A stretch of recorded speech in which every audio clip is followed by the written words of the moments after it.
দিলাম নফিদুল, অনেকদিন পরে দেখলাম। এ বন্ধু। হ্যাঁ বন্ধু।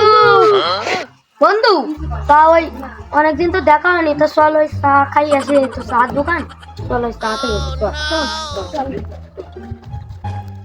তো বন্ধু, তাই তুই সাথে 10-15 বছর পর দেখা হইলো, তো তোরা কি দেখি করতেছিস একটু কয়া, শুধু তুই আগে কর। আমি তো মার্কেটে কোম্পানিতে চাকরি করতেছি, প্রতি মাসে 1,00,000 বেতন। তা নফিদুল তুই কি করতেছিস?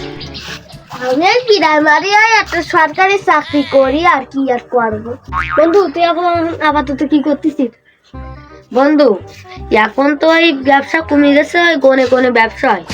এই গ্রামে 60-36টি ফকিরের হেড আমি, তা ওই গনে গনে ব্যবসা হয়, ঈদের গনে, মেলার গনে, বিশাল ব্যবসা হয়। হ্যাঁ, তা বন্ধু এখন ইনকাম কম, মাসে ওই 30 লাখ টাকা ইনকাম করে।